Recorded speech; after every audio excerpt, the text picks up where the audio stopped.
connect with our students. So we have to understand what the students want, where the students are, and where we're taking the students to. And in that light, I'd like to share with you, I didn't have time to put together a slide for the learning intentions for tonight, but for this very short introductory teaching 101, as Sumit Prabhu presented the title, I think that the takeaway will be that there are high impact teaching methods, and there are many of them. Tonight, I want to share 4 of those with you at the end. We won't have much time to go into deep detail with them, to debrief them, but at least we can present them, and that will be sort of the point of departure. And before that, I wanted to look at a few models, the Vedic model of teaching and learning, and a model that is presented by in educational psychology of learning, and that's 2. And the third thing I wanted to look at is 2 short video clips and send you off into some breakout rooms so that you can discuss amongst yourselves some of the salient points of the teaching methods that are used in both of the videos, compare and contrast them, and come up with a list of effective teaching methods based on those 2 video clips. I think you'll enjoy watching the video clips. I was showing one of them to Dharma Prabhu today at the school, and he was very much in fits of laughter. So this is the Vedic model, and you're probably well aware of this model. It's not very often quoted by Srila Prabhupada. It's not quoted by Srila Prabhupada in Prabhupada's books, but aspects of it are. I mean, the whole concept is, but it comes from the Upanishads, and it's more familiar amongst the Advaita school, you could say, of Vedanta. But here we have Shravana, Manana, Nididhyasanam, and Shiksha. And tonight we're talking about Shiksha, which is the teaching aspect of it, not Shiksha as a student or instruction, but Shiksha as teachers.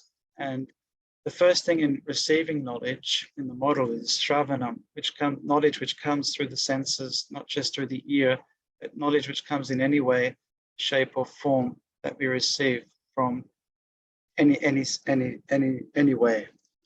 Could be from authority, could be from a direct experience, could be through Anuman, through our understanding of logic.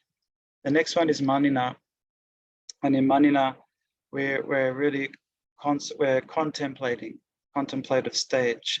It's a stage that sometimes is skipped over in the Western model of education, and we want to go from receiving knowledge to doing. And the methodology that's used in, say, perhaps some of the VTE courses and Bhakti Shastri teacher training courses and TTC1, TTC2, etc., which many of you are familiar with, is what we call an experiential learning model. So it's a model where you do, you reflect, you modify, and then you do. You go back through that cycle of doing. But first of all, the Vedic model prefers to have input first, and then the contemplation and doing within the contemplation. The nididhyasana means that it becomes internalized. It's something that becomes our second nature. And then when something becomes second nature, Prabhupada would call this vigyan, or it's realized knowledge. At the Shravana Manana stage, it's Gyan, and Nididhyasana will be Vigyan. And then to take that further in our Gaudiya Vaishnava tradition, it's always for teaching. We have to continue to in order to maintain high level of realization and understanding, we have to teach. The more we teach, if you want to learn something, then we teach something. So briefly, that's the Vedic model of learning. There's a lot more that could be said about each of those systems, but it's very, it's something like a cyclical model, you can say. It continues. Today we met with Madhuri Mataji, and many of you, all of you know Madhuri Mataji. She's the mother of the entire yatra here in Auckland, and or the grandmother. And she said that she feels like Krishna's giving her 10 more years, 10 more years to live, because she's got so much more to learn in Krishna consciousness. And she is really the embodiment of a lifelong learner. And that's what we want to inspire in devotees: lifelong learning and teaching. So this is a concept that was presented in the a long time ago, in the 1930s, by a Russian educational philosopher, a psychologist. It's called the ZPD if you're an American, or the ZPD if you're a New Zealander or an Australian.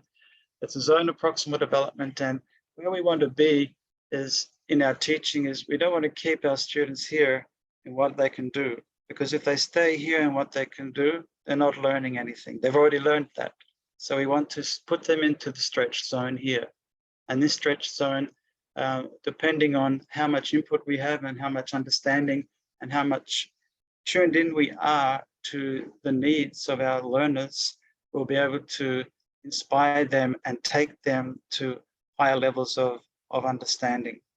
So we want to keep them there, but we don't want to push them into anxiety zone, into the too difficult zone.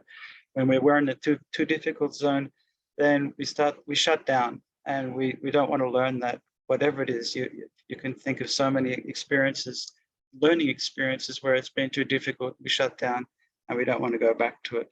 So in being conscious of this zone here, what I can do with help as a student, this is a student speech, what I can do with help.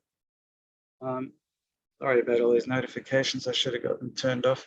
What I can do with help is something that not just the help from a teacher, but a help, a collaboration from a student, from a peer, from any source, but it's some form of scaffolding, some form of support that we put around the learner to enable them to make the next steps. And that requires intentional learning, learning intentions, success criteria. There's two terms that are very much educational terms that many of you may not be aware of. But learning intention is something that this is what we intend to do. It's like a sankalpa. At the end of this lesson, we're going to complete this lesson, these activities, and this knowledge presentation. And at the end of it, we intend to arrive at this goal. So you can say they're goals of the lesson, learning intentions, and to make sure that everybody's on the same page and that we're moving forward, we establish what's called success criteria. We won't have time to go into that tonight, how to develop success criteria, but it's something that is an important part of planning in our lesson planning. And I've identified planning as one of the high impact teaching methods, which we'll finish off with tonight. Now, what I want to do before we go into it, we're going to go into a breakout room, and we've got two short videos, 1-minute videos. They're from Hollywood movies, if you like, old Hollywood movies about teaching. And where I want you to, when you're listening to this, when you're watching this video, think about the teaching and learning experience, particularly the learning experience. And if you can, your laughter during this first one, then you'll take a good lesson from this, and then the next one will give a good kind of opposite effect, so that you can compare and contrast these two learning experiences. And I want you to break out into rooms and discuss that with the group of, I'm not sure how many are online, but this will manage that, power of a member online groups. 13, 30, 33. Wow. So maybe it can be managed breaking up into 4,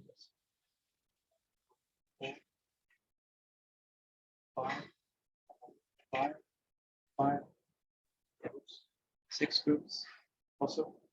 Okay, so we'll get 6 groups up, and you can discuss this for 10 minutes. After we watch the second one, not the first one, after we watch the second video clip. So enjoy the clip on it. Sorry. In 1930, the Republican-controlled House of Representatives, in an effort to alleviate the effects of the, anyone? The Great Depression, passed the, anyone? Yeah. A tariff bill, the Hawley-Smoot Tariff Act, which, anyone, raised or lowered? Raised tariffs in an effort to collect more revenue for the federal government. Did it work? Anyone? Anyone know the effects? It did not work, and the United States sank deeper into the Great Depression. Today, we have a similar debate over this. Anyone know what this is, class? Anyone? Anyone? Anyone seen this before? The Laffer curve. Anyone know what this says? It says that at this point on the revenue curve, you will get exactly the same amount of revenue as at this point.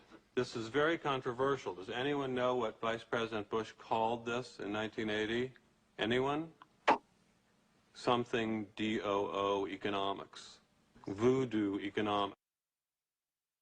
Okay, so hopefully there are not too many of us that are teaching our Bhakti Shastri like this or intend to teach our Bhakti Shastri or Bhakti Briksha like this, but it's a good lesson to take home and a good comparison for the next video.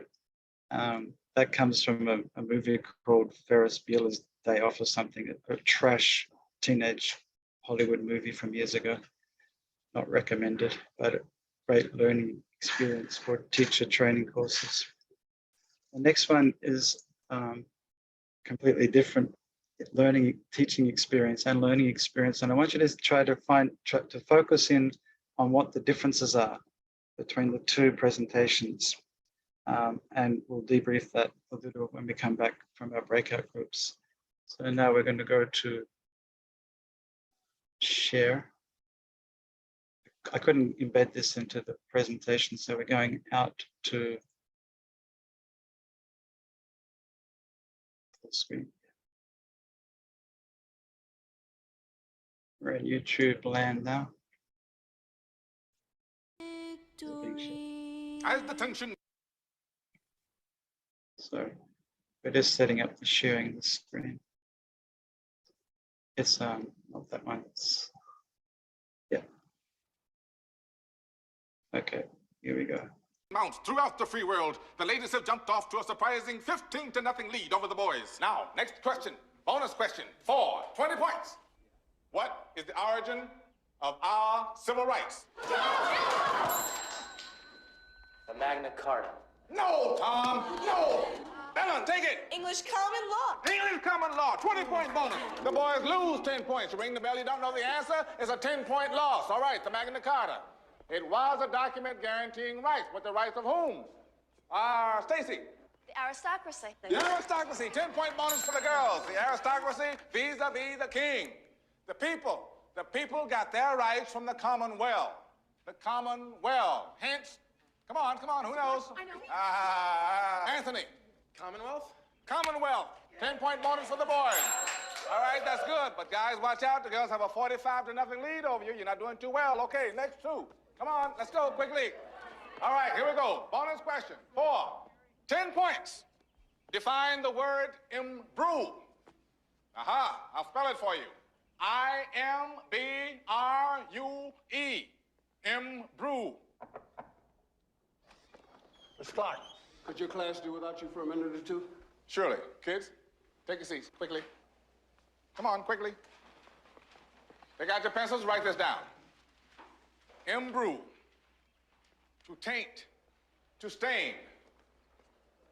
The cancer of racism imbrues our national character. It stains the spirit, taints the soul. It is a blot, a shameful, greasy spot on the fabric of our national conscience. Imbrue, to taint, to stain. 30 words tomorrow. Test. What's the matter? They're holding a meeting of the Union Executive Board.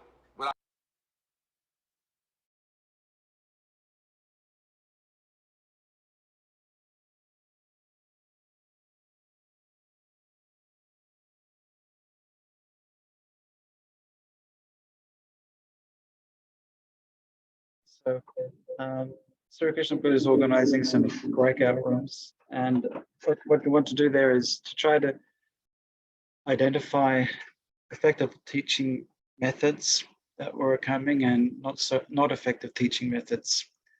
What was what the do's and the don'ts of teaching 101. And we're looking at student engagement. I think that's the main catchphrase here. And how were students engaged or unengaged in both of the videos, and what the effect was in terms of the energy and the movement and the learning processes going on in the classroom. So over to you, sir. Yeah. Okay, I'm just creating breakout rooms. You'll be assigned them automatically. All you need to do is join. And once we close the rooms, you'll come back to the screen, to the main screen, just like this we are. Okay.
Okay.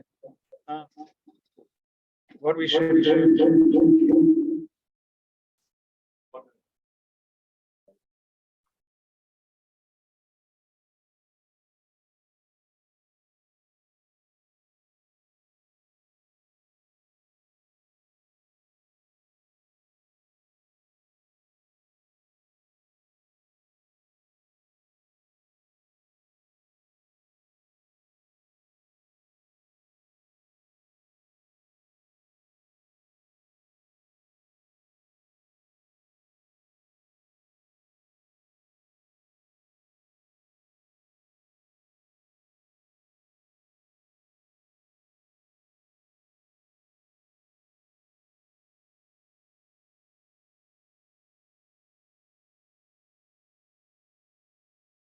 So because we're having a short session tonight, we won't be able to debrief properly. And what we would do, I'll explain to you a process for debriefing an activity like this, but I won't debrief it as we should do it properly, because this could take a good 40 minutes to an hour to debrief. We could debrief it in a number of ways: on a spreadsheet, on a projector, or on a flip chart.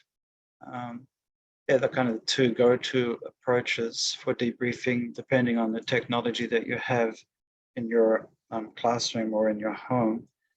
And doing any activity like this, any kind of group work or any kind of brainstorming activity, it's not effective unless you do make connections with it and you do derive some learning, derive some learning points from that, or some learning experiences from that, and connect that to a learning intention that's going to help us to move forward to understand a particular topic. The topic here today is what is effective teaching, what things make a good classroom and what things don't make a good classroom. So we would put all the do's and the don'ts on a spreadsheet or on a flip chart, and we would go around to the 5 groups or the 6 groups, and one person could share 3 points, and then 3 from each group. And then the other groups, as they're going around the groups, they can be ticking them off so there's no repetition, and you can efficiently get through debriefing in a large number, or a relatively large number, 33 students. Otherwise, it could take 2 hours if everybody has to say what their points are and everything. Then when everything's tableized on the screen or on the flip chart, as we do it, the presenter, the teacher, usually gets an opportunity to make some kind of generalized feedback and present anything that's perhaps missing, that some salient points that weren't extracted from the learning experience.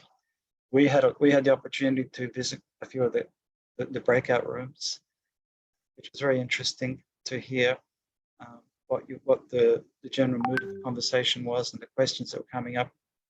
And that would be very important learning experiences to capture amongst the group, but very difficult to do online in a 45-minute, 1-hour presentation. That's how I would do it. And then, and the good part about having it on a spreadsheet is you can share that spreadsheet in a Google Sheets, or share it with the group, and you have a reference to go back to something else. But some of the points that we heard discussed were about, comparing and contrasting. Somebody said they wouldn't like to be in either of the classrooms. That was an interesting contribution. And that needs to be debriefed itself. But obviously the first person we were hearing lots of, it was a one-way street. It was monotone, and it was an information download without even checking if it's downloading. And there was no connection, so there was no engagement with the students. That was quite obvious. That was coming out in the first one, teacher 1. Teacher 2, high energy classroom, and you can say this is a forerunner of gamification, sort of really kind of a dinosaur age gamification program to ring the bell and to get them into competition. But what he's doing there is he's engaging the whole classroom. So he's pairing off 2 students but everybody's hearing it and everybody's processing the information. And that's very much a part of effective teaching, is keeping everybody engaged in the classroom and everybody getting an opportunity to engage with the content of the subject. Of course, you're not going to do this in a Bhakti Shastri class all the time, or you might do it once as a form of some kind of fun engagement or something. But there are ways to manage competition in a factual information. So it's a good way of reviewing information, which doesn't kind of embarrass someone if they get it wrong. So by creating a kind of a safe environment and it's a place, you could see that everybody was really involved in that and everybody was happy to participate and no one was feeling put down by not winning. Another important thing was that Riddhi brought up was about and a few people brought this point up, his movement around the classroom. And just as we had the zone of proximal development, one important aspect of engaging with teachers, with students in the classroom, and you can't do that online, is proximity control, is moving in with the audience, moving with the crowd, moving with the students, so that they know you're not just stuck to the desk, or you're not just stuck where that first teacher was stuck against the board, the blackboard, and he was just like turning to the board and turning to the students and turning. But if you're out there amongst the students, it creates a very different atmosphere, and you're able to tune in a lot more. Otherwise, it becomes very much, we set up a mood in the classroom where I'm the teacher and you're the students, and all the knowledge comes from me, and I stay in my position, you stay in your position, and it's very hierarchical, which of course in Vedic in the Vedic experience, it's hierarchical. We don't deny hierarchy, but in a learning experience, in a learning environment where we're discussing topics from all different angles, as Prabhupada wanted us to do, we do want to encourage methodologies that will which will inspire and activate learning for the whole group. And one way to do that is to create a sense where we're all learning together, and collaboration. I think it's one of the points that I've identified out of a meta study of high impact teaching methods. It's collaboration. So much more to be said, but time running out, and we definitely want to take some questions. So I'm going to skip over now and go through 4. Where this came from, there's a spelling mistake up there I just found, and that will be repeated because I cut and pasted this 4 times. Impact. So the high impact learning strategies, or HITS, comes from a study of something like 40 million students around the world. It's the biggest study of its kind ever conducted. It took 10 years to complete by a professor from the University of Auckland, but he's since moved to Australia, and he's the professor in Melbourne University now, John Hattie. And he had a look at 137 or something like that, 140 different items that would impact teaching and learning, learning strategies. And what he found out was that any innovation would have some impact. So he came up with this this qualification that it had to have a certain effect size for it to be accepted as a high impact strategy. So some strategies have a negative effect, some strategies have a positive, and some strategies just have nothing happening, just staying the same, or relatively the same. According to his statistical analysis, he came up with a theory, with a formula. That's not for tonight's discussion, but one of them was setting goals. One of the top 10, you can say, was setting top 10 out of 140. So it's impactful amongst all these 40 or 50 million students in classrooms around the world. Setting goals was one of the top strategies. And one of the things that I've seen in my experience with Bhakti Shastri teachers, and we have a board of education in Melbourne, and we review teaching in our temple. We have three Bhakti Shastri classes going on at the moment, 2 Bhakti Vaibhav and 1 Bhakti Sarvabhauma class going on at the moment. There's about 250 students going through Bhakti courses in the temple. And we have about 8 or 9 teachers that are registered amongst us, since we have a teacher assessment program, teacher observation training, not so much a training program yet, but definitely we've done a lot of observation and giving feedback on presentations. And one of the things that we find across the board is that many devotees don't bother, that they fall short on setting goals in the classes. They think they can just, I asked one devotee, where's his plan for the class? And he showed me his Bhagavad Gita, and he had some notes in the Bhagavad Gita. He was writing on the page, actually writing the pages of the book. That's not a lesson plan, and that's not very intentional teaching. Hoping to just wing it as you go. So setting goals is really important. They should be clear and they should be shared. The class. That's one thing. So every lesson that you present, you should have a purpose for setting it. That's like the prayojan of the lesson. The next one was structuring the lessons.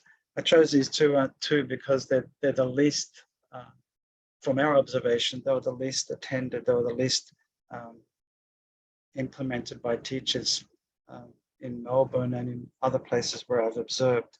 So the lesson structure, it maps the teaching and learning that occurs in a class just like you would in a narrative or in a movie structure or anything like that. So you know what your hooks are, how you're going to start the lesson, how you're going to finish the lesson, and what's going to come in the middle.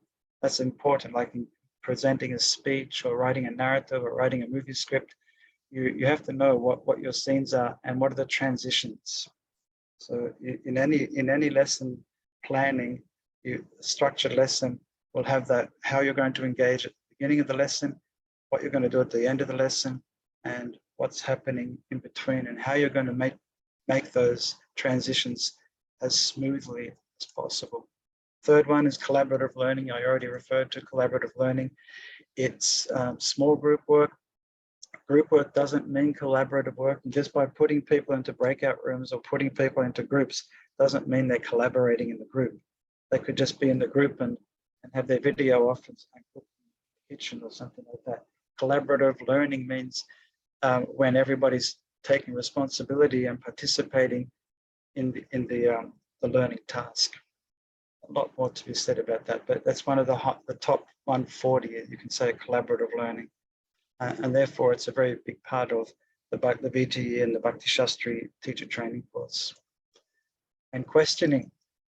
And the reason why I chose questioning out of all of the hits, out of all the high impact strategies, is that oftentimes it's poorly done.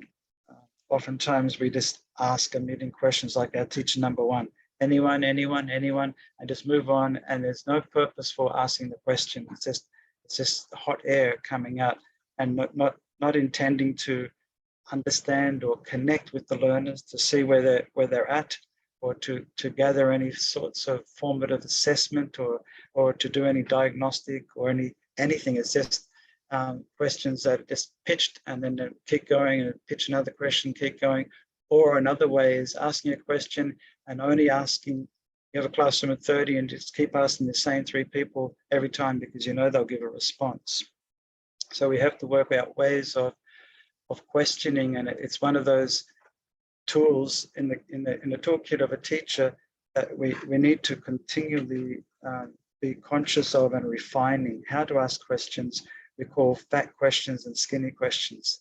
Fat question is an open-ended question, a question that can help take the student to compare and contrast things, take the student to evaluate things, encourage a student to see from different angles of vision, etc. An open-ended question. A direct question, like a skinny question, will just be facts. Give me the information and tell me what you've learned. What's 1, 2, 3, 4 points you take away. It's useful for some things, but not for the whole questioning program. The last thing to say on questioning is wait time. And there's huge amount of research around wait time and questioning, that if you can just in your mind chant Hare Krishna a few times, a few mantras before you go on, or before you give the answer, or before you continue to ask somebody else, if you give them wait time in questioning session, the quality of the responses will increase incredibly. If you give people time to, or the manana on that spot, for that contemplation, and for people to formulate their response so that they can, in their mind, so that they can articulate something that is rational and that is reasonable and that is going to make sense about what we're discussing. So they're the four top ones that I've taken out of 130 that I think that are really high impact learning strategies for teaching Bhakti Shastri. So what are they? They're collaborative learning, setting goals, number one, structuring the lesson. So that those two are both about lesson planning, both about being intentional in what we're teaching, both about understanding where we're going. Prabhupada said a lot about that himself. Collaborative learning, and collaborative learning not just by being in groups, but actually participating and taking responsibility for the learning, and questioning. Those four are their high impact teaching strategies. Okay, just going to finish up with a quote here, and then we can take some questions and reflections on what we've seen and heard tonight so far. This is a quote from the next chapter in the Bhagavatam, the 5th chapter, the 1st canto, where Prabhupada is saying that expert devotees also can discover novel ways and means to convert non-devotees in terms of particular time, place, and circumstance. Devotional service is dynamic activity. Expert devotees can find out competent means to inject it into the dull brains of materialistic population. These are two quotes, the beginning quote and the concluding quote here, are very much for our bridge preaching or bridge teaching, but I think it's also very important for teaching Bhakti Shastri and in our Bhakti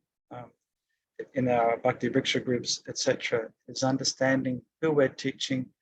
Somebody made this point in one of the breakout groups that we should, I think it was Purushottam Prabhu, we should understand who we're teaching to and what their capacity is, and present according to their level of understanding and their skill set and their values, what their value system is. That will be the most effective. So I'll finish here with that quotation from Prabhupada, and be very interested to hear any reflections or anything that you found interesting or confronting. Please share, and we'll open up for Hare Krishna. Time to. So how will we manage this? You can put your hand up, I guess. Can I see everybody in one? Oh, you go.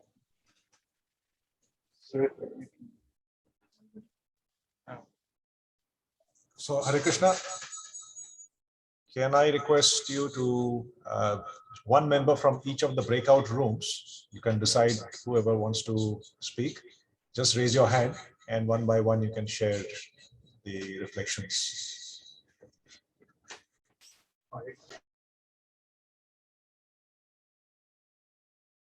He just wants Oh, okay. open forum for So it's sorry, Prabhu just clarified, it's just an open forum for any feedback or questions, not necessary on this presentation, obviously.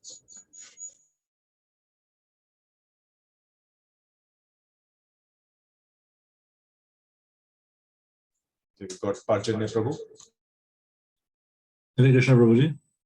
This was a very nice class and very enlightening. And I really like how you use those two videos as a teaching method as well, because audio visual is very helpful in learning from some stories like that. So my question is that, Prabhuji, how can you give some examples where some of these techniques has been used in your observation by some of the preachers in Bhakti Vriksha setting? Because sometimes it is done in a home setting, and how do we bring this interactions and energies like we saw in the video of the second video? If you can share some examples which you have seen somewhere that we can learn from. Thank you, Prabhuji. Thank you, Prabhu. Yeah, it's quite, these this technique or this methodologies, once that you imbibe them or once you're kind of convinced of the principle of the effectiveness of the method, then you'll find means and ways to address different audiences in different places as well. In the home, we can, it's, you know, recently we went to Hamilton and we did a 2-day workshop down in Hamilton, and we had a screen, big screen, and on the screen we made the presentation and stopped the presentation and put up a spreadsheet. And we had some cards at first. We handed out cards, and everyone had a card. There was about maybe 20 or 30 people there. Everybody had a card, and they would get a card and have to decide whether it was a principle or a detail. For example, that's what we're doing, principles and details, and they were matching principles to details, just sitting in the classroom. That's one way to do it, is to have it's preparation. It takes preparation time, and you need to have some time set aside for that, but not huge preparation. Once you understand what you want, when you're very clear about what the goal of the lesson is, then you can start thinking about the activities rather than the other way around. Sometimes teachers think of all the cool activities that they could be doing and forget about why they're doing them. What's the intention for doing them? What goals are we achieving?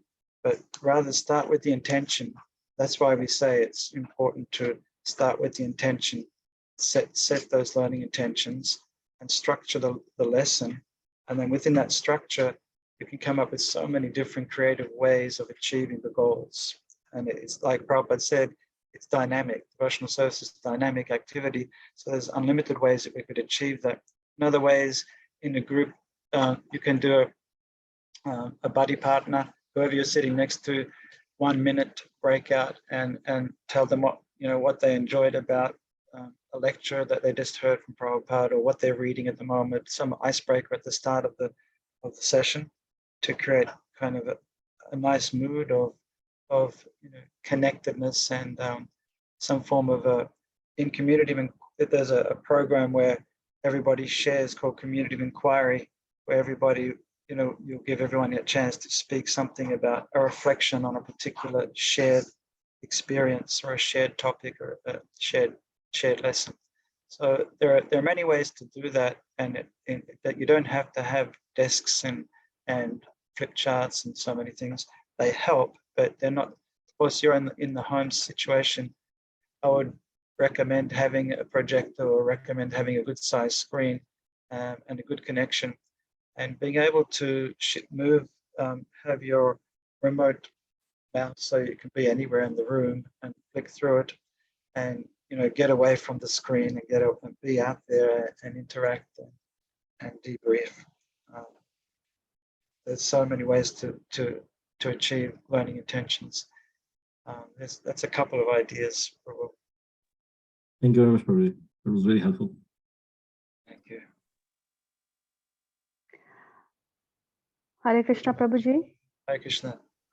Thank you for your lovely enlightening session today.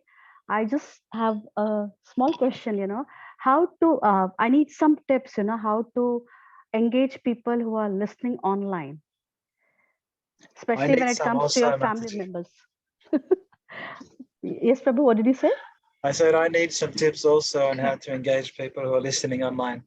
I'm not very experienced in online teaching, even though I've got an online learning business. But I think the first thing, everybody should have the video on. That's the first thing. And when I've done some observation of teachers doing Bhakti Shastri, when everybody's got the video on, then you can see who's sleeping at least and who's not sleeping. And one time I was doing an observation, and 3 people in the class of 15 were asleep. And not only sleeping, they weren't muted, and one was snoring. So it was very obvious that the teacher wasn't engaging too well, and he didn't get such a good review. But how to engage people online, there's like the breakout room's a great way to do it. So that it's not always just a talking head in front of you, like 1 hour speaking. That's impossible to kind of really to digest, a monologue. we need to have interaction. You can run polls, you can do, you could do some kind of a quiz, online quizzes. Okay. There's different things you can do in on different platforms. I'm pretty sure you can run a quiz in Zoom, or you can set up quizzes in a different program, like in a Google app or something like that, or a program, Kahoot, or any kind of an app, and then you can just present that online, and people can interact with that. So there are means and ways of doing things, of getting people to talk. Sometimes even face to face, it's difficult to get people to talk, isn't it? So it's not that if they're not talking, they're not engaging, but it does help if we can hear. So body language is important too. Sometimes people will take a long time to warm up but they're processing and they're hearing, and that's sort of making a samskara, and through that samskara eventually they'll begin to, they're internalizing, and eventually they'll be able to externalize and articulate what they're hearing and what they're thinking. Okay. Thank you, Prabhuji. Hare Krishna. Thank you so much. Hare Krishna. Hare Krishna, Prabhu. Dandavat Pranam. Jai Hare Krishna. We are very fortunate to have you here, and we got a lot of lessons to take with us. So, Prabhu, one question, that these are the techniques we discussed today, and I think mostly these are all applied in our Bhakti Shastri course. Yes, we can see that they apply. We find the application in our Bhakti Shastri course. But one doubt that can these techniques can be applied to the illiterate village people, and they don't have any idea, and they are materialistically motivated. So can these techniques be applied for those people for the initial stage, or is there any different techniques? I mean, the principle is good. The principle is good, and it needs to be adjusted according to time and place. One time I was taken to a temple for Janmashtami in Manipur, and there was a big poster outside the temple, and there was a devotee's face on it, and he was being promoted around the village. It was a very small village at the bottom of the mountains. And I asked the devotees who was taking me there, who's this devotee? He's coming and he's going to be talking. And they said, oh, that's you. And that wasn't me, it was someone else, so some American devotee. And he said he couldn't come, so we got you to come. Nobody knows they don't know you, they don't know him, so it doesn't matter. You're the person who's doing the presentation. So I went to the school. The school was in a tin shed, and there was about 200, 300 tribals from the mountains. They came, and you talk village people. This is next level of village people. The tribes, they came down from the mountains, and they don't speak English, but they don't even speak Bengali. They don't speak Hindi. They just have their own tribal language, right? Yes, yes. They're coming, and then they said to me, it was Prabhupada's, it was Janmashtami. It was my first Janmashtami in Manipur. I was excited, and they said, okay, well, you've got 2 hours with this class. And I said, how big's the class? And they said, there's about 200 students, and they don't speak English. Yes. And they don't speak Bengali either. They don't speak any language. No one, even the teachers here don't know what they speak. Right? Yes. So I have to engage them for 2 hours. Yeah. So what to do? Obviously, we didn't give a lecture from Bhagavatam, and we didn't do any of this interactive learning, but we did interactive learning. We did some games that Krishna plays. It's Janmashtami. So we did blind man's bluff, and we got them to jump over and do leapfrog, and we got them to play ball and things like this, and try to get them to imitating Krishna's Leela, like that, playing the flute and doing things like that. So that was the one level of engaging them with that, not verbal, but very much, you can tactile and very much movement, kinesthetic, but not sitting at a desk. They can't sit at a desk. They're in a village, they sit on the stones, sit on the grass. So yes, they can be applied, the principles applied, but not the details, not getting out a spreadsheet and putting up the do's and Yes, don'ts. yes, Prabhu. It's Only one difference I can see, that those people first they want something, then they are being attracted to listen. If we directly teach about Krishna or anything, they are not interested. First, what I feel that we have to give them what they want, whether materialistically or any other way, to get them attracted. Yeah, that's true. That's what Bhakti Purushottam Swami does in his tribal preaching. It's exactly what he does. He says that, you know, if he tells them to chant Hare Krishna, they'll just chant Hare Krishna. Anything he tells them, or his men tell them, they'll do. They're very simple people. But they give them food, and they give them prasadam, they give them clothes, they give them, you know, the government's given them all these schools. There are so many schools. Nobody wants to teach them out there. And so they're there, and he said they're not like teaching Bhakti Shastri to these tribals. They're just making sure that they come and they give prasadam. And he said, you know, whatever they say, they'll do. Yes. Chant Hare Krishna, chant Hare Krishna. Yeah. Chant Shiva, whatever. Yes. Simple people. Yes. Thank you, Prabhu. Hi, well, thank you. Thank you so much for guide. Thank you. Hare Krishna. I would also like to share, Prabhu. Yesterday we had a session with the preschoolers. So as a teacher also, like, how will we, because we've been planning to, preschoolers like 5, 3, 2, 1, like that. How do we teach them Krishna consciousness, right? We cannot tell them philosophy and let them sit down like that. So we've been planning to bring them to reach out, asylum distribution, book distribution, something like that. So then we came up with something like, let's bring them to the Harinam picnic in a playground. And then we bought some ukulele and some baskets of cake, like that, a carrot cake. And so then we demonstrate to them.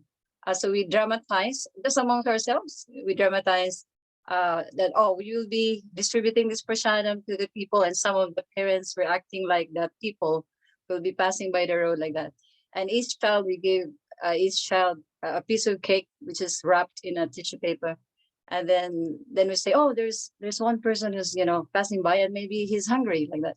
So we let them give the cake. It was so simple, like drama, a play. And then so they were experiencing the prasadam distribution, which they are already kind of immersed in their lifestyle of their parents. But we were trying to dramatize it in the playground. But actually at the same time, there were also other people who were not actually devotees, who were like passing by. There were two. There was a girl, and then a parent, a mother and a son.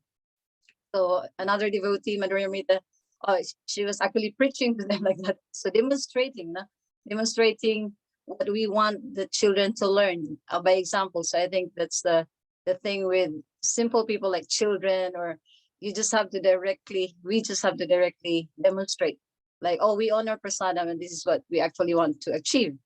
And then we listen to Bhagavatam. So we do it instead of talking about it. Yes, so that's what I want to share. Thank you. Thank you.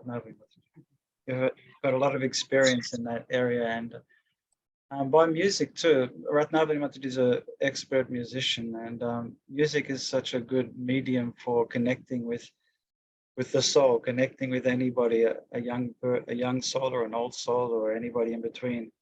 Play music, take out a ukulele and chant Hare Krishna, chant some songs with them. And dramas are very effective means, fun means. And what I can hear is that it's like an immersion program, that the children do what the adults do, and then they get to see some real life experience rather than theoretical. That's the experiential learning part of our teaching.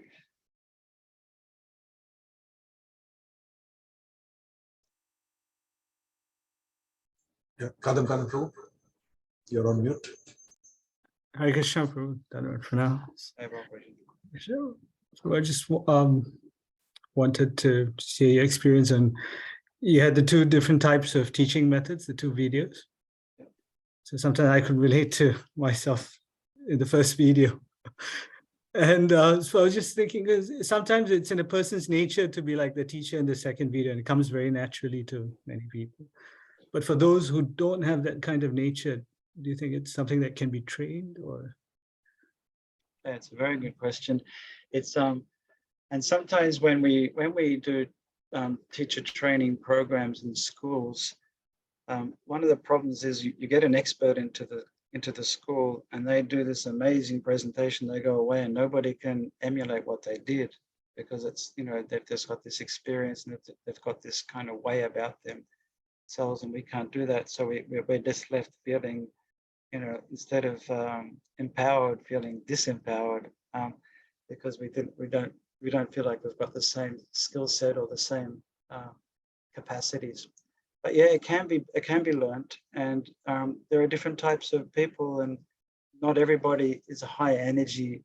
That was super high energy, and of course it was dramatized, and it was, you know, for Hollywood. It was definitely, it was high energy classroom, and everybody was really into it. But if you just take that as a principle rather than a detail, that we have to hit that level of that, you know, that level of engagement, or that level of you know, franticness almost in the classroom, because we don't need that, but we do need to engagement. The idea, I think the main point of showing that video and the lesson we could take from that is engagement. And we can engage students at all different levels and through all different methods. It doesn't always have to be, you know, competition, and doesn't always have to be fast movement and things like that. Some people need slow down. One time we were giving a presentation in Vrindavan to the teachers in Vrindavan many years ago, and we had group work. It was when everything was just group work. So everybody was breaking out into group work, and at the end of the workshop, it was like about, I think it was over 4 or 5 days workshop, one of the teachers said, if you tell us to go into another group, I'm just going to scream, you know, I've had enough of group work. I want to do something by myself. And that's that really, the penny dropped then, that you really have to find a balance, and it's not all about getting into groups, and it's not all about fast movement and everything, but you need to plan. That's why I focus on planning. You need to plan to have the wow moment. You need to plan to have the energizer. You need to plan to have the warm down. You need to plan to bring it all back together, and you need to plan those transitions. And if the lesson is structured in such a way, everybody feels like we're moving forward and we're getting something out of it. And some people are connecting on a very high level, high velocity way, and some people are connecting on a different wavelength, but it's all going forward. It's all moving forward. So yeah, we're not all the same person, and we're not all, you know, we don't have to be the same, you know, the same type of teacher, but we can understand the same principles and work based on the same principles. When we say the art of teaching, you know, we have a book in ISKCON called The Art of Teaching by Prana Pr, and then this Robert Marzano, who a lot of the research is that we've been referencing tonight, is supported by this American educator, and his concept is that you have Marzano and Hattie, is that there's different levels of engagement, and that type of, we're not all the same type of teacher. We have different personalities, different individuality, and different capacities. So we don't always have to be doing the same thing, but we have to be going the same direction. That's the main idea, is engagement, student engagement. So engaging the class. And a way to kind of get away from the teacher one is to move away from the blackboard, move away from that kind of position of authority, and to spread it out, and to have, you know, trust yourself, and to trust the students that they can go away and do something meaningful. And yeah, I had an experience today. I walked into the hall at the school. There was 3 girls at the end of the hall. I was at the door entrance, and I could hear them doing something on a hand device, on a phone. And I thought, oh, what's going on here? They must be playing upright. They must be watching something on YouTube or something that they shouldn't be doing. They're in the hall. There's no one else in the hall. And then they saw me and they called me over. I said, want to come and see what we're doing? So I was immediately, my first thought was, oh, they're probably doing something wrong. And then when I went over there, they were showing me this animation that they made. This whatever that they made, and it was about Krishna's pastime. As Krishna stealing the clothes of the gopis, and they had these little Krishna dolls, all these gopi dolls and everything, and they had them moving around, and they were moving up and down the tree, and Krishna was up on the tree, and the gopis were down the bottom, and they had music, and they had narrative going on, and everything. It was really sophisticated animation that they did, and that's what they were doing all by themselves without a teacher involved. So giving them different types of opportunities to achieve the same learning intention is very important. And they learn, the learning goes deeper then, because they took more responsibility for the learning rather than just giving and giving and giving and giving.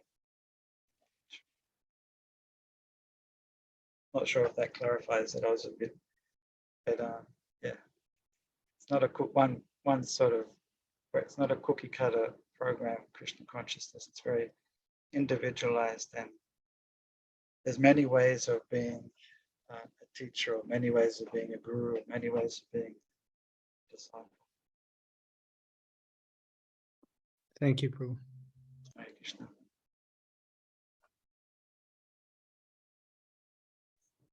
Okay, if there are no more questions, I think it's time for us to conclude this session here today.